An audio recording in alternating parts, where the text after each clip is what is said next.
우리 전도사님은 맨날 나는 기운이 없거든. 경향신문 2026년도 4월 15일자 기사. 이거 3분 30초에 틱톡이 끝난다고 나오네. 미 이란의 벼랑 끝 인질국 누가 오래 버틸까? 점 사실들 점선면에서 미국의 역공 호르무즈 역봉쇄. 이란 돈줄 재겠다는 미국 반격 성공할 수 있을까?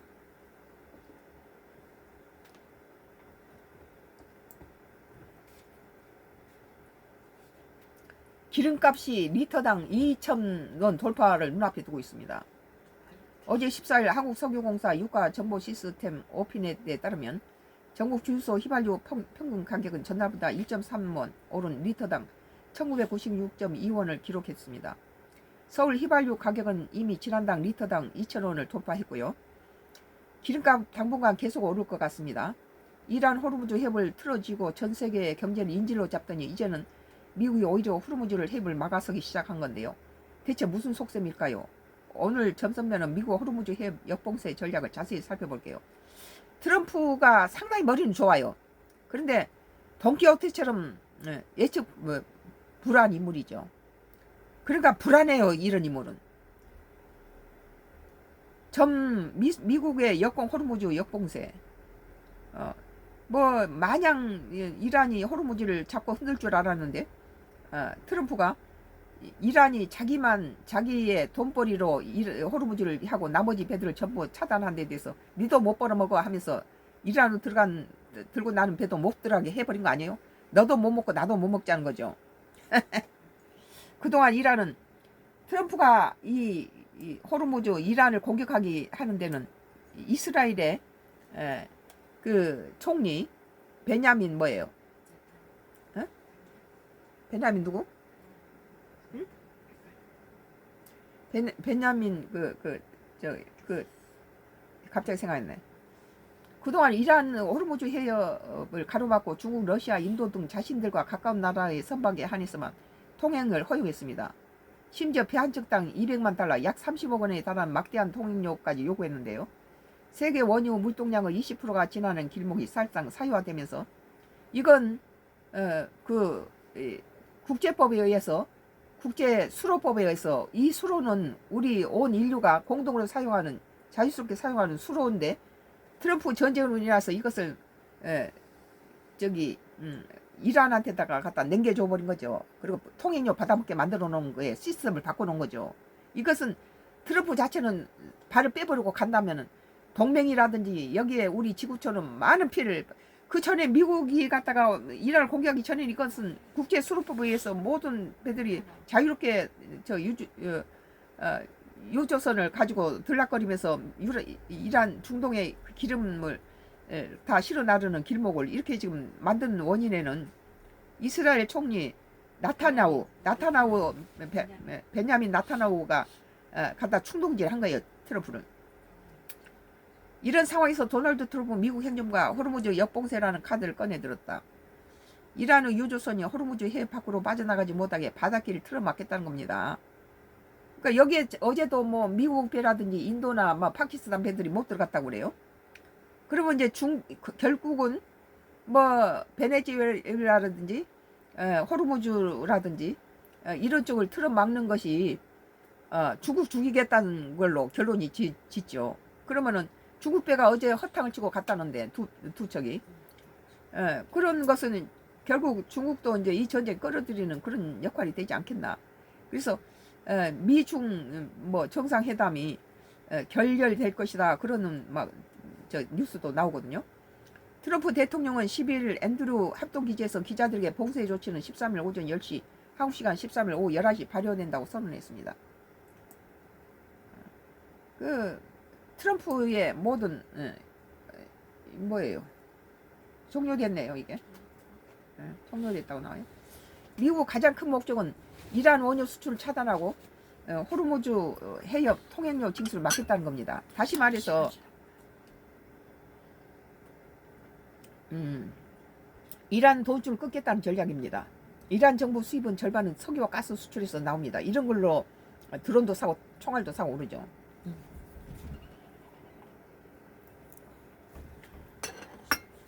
특히 전쟁 기간에 이란의 원유 수출은 오히려 늘었다는 분석도 나옵니다. 이는 전쟁을 버티기 위한 자금 확보와 맞닿아 있습니다. 전쟁 자금이 되는 거예요.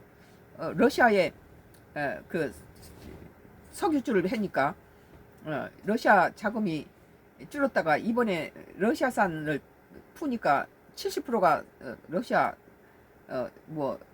원유 그 수출로 인해서 이득이 70% 늘었다고 그래요. 결국은 이 트럼프 이란 전쟁은 중국이나 러시아의 입지를 높여주고 미국의 스타일을 좀 구겨놓은 거죠. 물론 중동에다 34조 어치의 미국산 방위 산업 무기를 계약한 건 사실 그건 이득이 되겠죠. 그러나 자기네 방산 무기가 한 30조 가까운 것이 지금 파괴됐는데, 이란은 국제 유가 기준인 이란은 전쟁 기간 하루에 185만 배럴 원유를 수출했는데 이는 전쟁 전보다 평균 10만 배럴 증가한 규모라는 거예요. 이란은 국제 유가 기준인 브렌트유 가격에 프리미엄을 붙여 판매하는 방식으로 막대한 수입을 거둔 것으로 알려졌습니다. 트럼프가 이란의 그 섬에 있는 섬의 이름이 갑자기 생각 안 나는데 그 섬을 다른 것은 파괴하면서도 정유시설을 파괴하지 않는 것은 이란을 죽이기 위해서 그걸 파괴하면 전 지구촌에 많은 우리 각 국가들이 오일 여러 가지 석유값을 올리고 여러 가지 문제가 되니까 파기를 안 한 거예요. 미국은 이란의 돈줄 재는 전략을 지렛대 삼아 이란을 협상 테이블로 끌어내리는 계산을 하고 있습니다. 돈줄이 막히면 이란이 미국의 요구를 더 받아들일 수밖에 없다는 판단입니다. 동시에 호르무즈 해협 통제권을 미국이 다시 뺏어오겠다는 의도도 깔려 있고요. 하르그섬, 하르그섬매가 이란의 모든 석유 수출의 근본인데 거기에 정유시설은 파격을 안 한 이유가 그걸 이란만 죽인 게 아니라 세계의 경제를 갖다가 죽이고 석유가 파동이 일어나면 여러 가지 국제적인 문제가 생기죠. 미국은 반격 성공할 수 있을까 해서. 하지만 미국의 역봉쇄 작전에도 불구하고 이란이 저거 불 꺼버리세요. 석유 아껴야 되니까 전기 히터 꺼버려요. 이란이 최장 몇 달은 버틸 수 있을 것이라는 분석이 나옵니다. 이란이 중국에 수출하기 위해 호르무즈 해협 밖에 비축해둔 원유 재고량이 상당하기 때문입니다. 그러니까 이제 호르무즈 근처에 있는 중동 지역들이 우리나라에가 정유를 중진류나 경질류를 수입해다가 우리나라에서 항공유를 최고의 항공유를 만드는 기술을 갖고 있으니까 이것들의 70%를 미국의 항공유의 70%를 우리 한국이 갖다 대고 호주의 28%를 우리 한국의 정유회사들이 최고 품질 모든 찌꺼기 걸러낸 최고 품질 항공유를 대고 있어요. 그러다 보니까 우리 한국의 이 탱크가 크죠, 규모가. 그러니까 이제 이 지금 이란이 중국에 수출하기 위해서 호르무즈 해협 밖에다 비축해둔 원유 재고량이 상당하기 때문이라 그랬는데 이 중동 국가들이 우리나라의 이 석유에다가 자기네 것도 좀 보관하고 싶어요. 동북아시아 쪽에 그런 탱크에다 좀 자기 나라는 위험하니까 그래서 우리나라는 이제 여기다 비용을 갖다가 주면서 창고를 좀 빌려주면서 정유해서 원유 가져오면 정유해서 주면서 보관하고 있다가 우선권은 우리나라가 갖는 거예요. 만약에 그 석유를 10사람이 사겠다고 줄을 서면은 우리나라가 필요하면 우리나라가 제 우선권이 갖고 있는 거죠. 그러는 이제 케이스로 중동의 여러 국가들이 우리 한국에 이 탱크를 많이 가지고 있으니까 빈 통에다가 넣기를 원하죠. 그리고 우리는 이제 그 컨테이너 박스 빌려준 것처럼 그 비용을 받고 우리가 필요하면 다른 나라보다 먼저 우선권을 갖게 되면은 우리한테는 상당히 유익하고 좋을 것 같고, 그 나라는 지금 중동이 전쟁이 터져서 석유가 막 불타고 있기 때문에 그 실어다가 전쟁터에 멀찍한 동북아시아 쪽 석유를 필요로 한 나라에 가까운 데다가 이렇게 저장해 놓으면 좋겠죠. 중국이 사들이는 이란산 원유가 하루 평균 약 180만 배럴이라는 점을 고려해 단순 계산하면 오는 7월 중순까지 이란은 중국 원유를 팔 수 있는 셈이다. 역봉쇄가 오히려 미국의 자충수가 될 수 있다는 지적도 있습니다. 그러니까 미리 석유를 갖다가 퍼다가 다른 데다가 저장했다는 거죠. 그러니까 이것을 배운 중동 산유국들이 우리 한국에다 좀 하고 싶어 한다는 거예요. 요새 중동 전쟁으로 인하여 우리 한국이 여러모로 지금 인기가 있네요. 이란산 원유 공급이 줄어들면서 전 세계 공급량이 하루 200만 배럴 정도로 더 줄고 이는 꼭 미국을 비롯한 전 세계 휘발유 가격 상승으로 이어질 수 있습니다. 미 싱크탱크 국방 우선순위의 제니퍼 카바나흐 연구원은 히업을 역봉쇄하면 유가 이전보다 더 오를 것이고 히업을 열라는 국제사회의 큰 압박이 미국에 가해질 것이라고 말했습니다. 그전에는 뭐 저기 미국과 별로 관계가 없는 나라들은 거기 드나들면서 이란에서 기름을 사고 이란을 허용해 줬어요. 뭐 인도라든지 중국이라든지 파키스탄이라든지 뭐 무슨 뭐 여러 가지 나라들이 또 뭐 영국하고 일본도 거기 들락거렸죠. 오랫동안 미국 경제 제재를 받아왔던 만큼 이 정도 제재는 큰 타격이 없을 수 있다는 것입니다. 아랍권 매체의 알자지라는 이란은 1979년부터 수십 년 동안 미국 제재를 받아서 이런 상황에 비교적 익숙하다고 보도했습니다. 미국이 행보를 많이 썼네요. 월스트리트 저널 이란은 자신들이 원유 공급망 마비로 고통받는 세계 경제보다 더 오래 버틸 수 있다고 여기고 있습니다. 트럼프 대통령과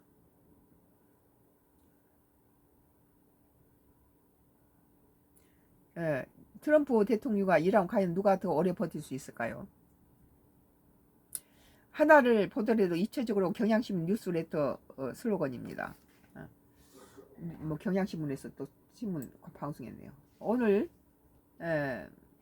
경향신문 2026년도 4월 15일자 미 이란 벼랑끝 인질극 누가 오래 버틸까라는 기사에 대해서 성가크루스 나의 정치 코멘트를 했습니다.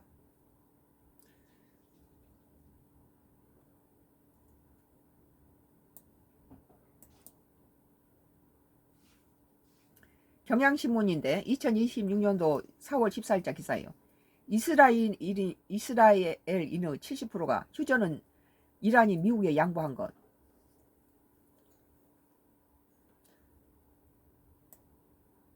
이스라엘 국민 다수가 베냐민 네타냐후 이스라엘 정권이 이란 정권 붕괴라는 전쟁 목표를 달성하지 못했다고 평가하는 것으로 나타났다.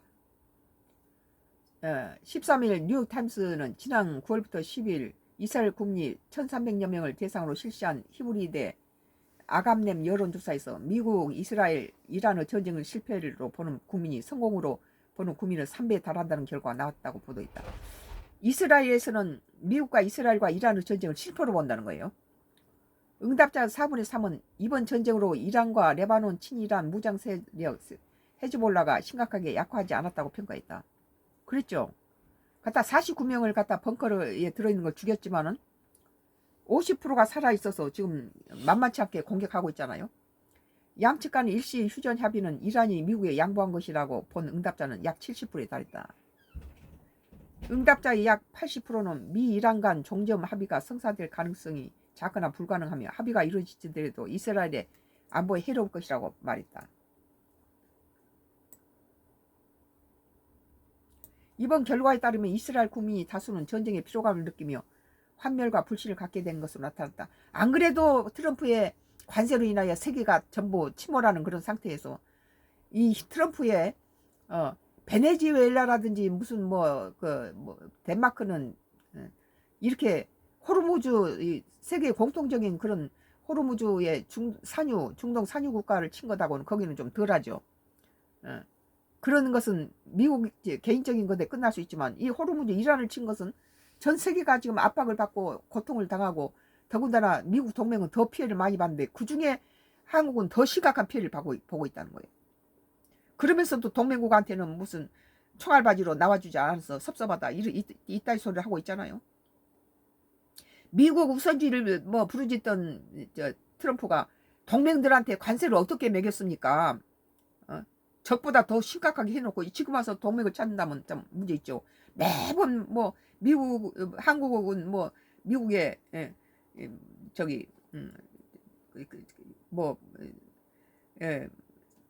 뭐예요? 돈을 함부로 막 빼는 거. 미국에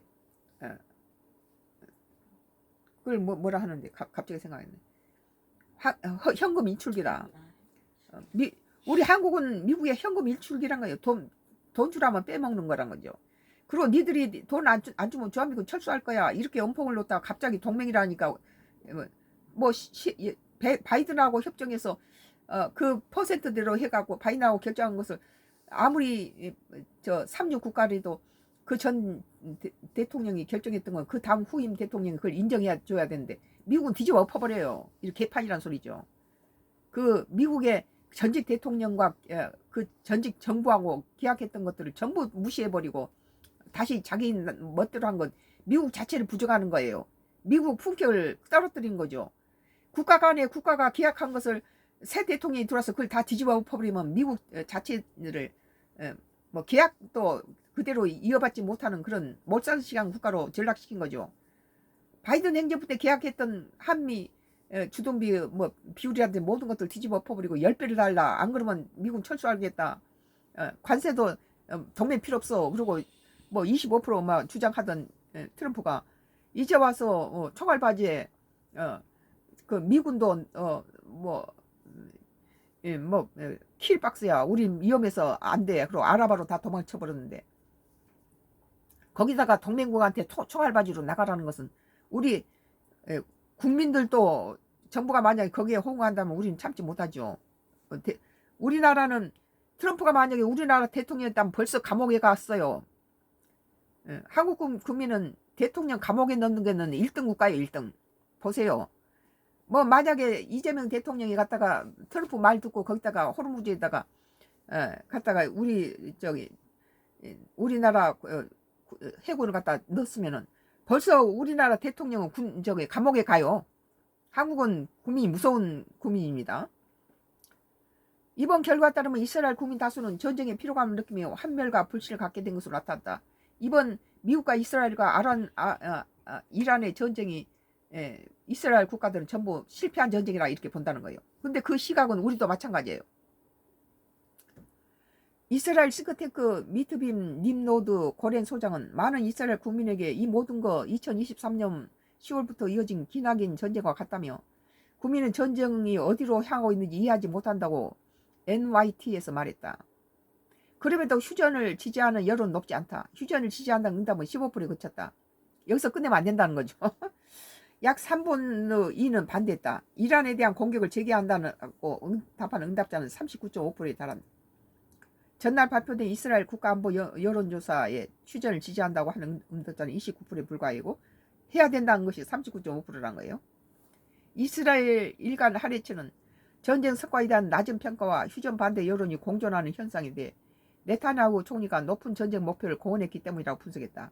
하레츠는 네타냐후 총리는 모든 것을 약속했지만 실현하지 못했다며 지금은 더 불안정하고 위험한 현실을 자신이 약속했던 천국으로 포장하려고 애쓰고 있다고 전했다. 전쟁 이후 네타냐후 총리에 대한 지지율은 하락하고 있다. 아감렘 조사 결과 총리 지지율은 약 34%, 전쟁 초기 약 40% 수준에서 낮아졌다. 뭐 트럼프하고 네타냐후는 지지율이 떨어지고 있죠. 이스라엘이 70%, 경향신문 휴전은 이란이 미국에 양보한 것 그렇게 본다는 거예요. 이스라엘은 70%가 휴전은 이란이 미국에 양보한 것이다. 이스라엘과 미국의 이긴 게 아니다. 이렇게 보고 있는 거예요. 국민들이. 썬과 크루스 나의 정치 코멘트였습니다.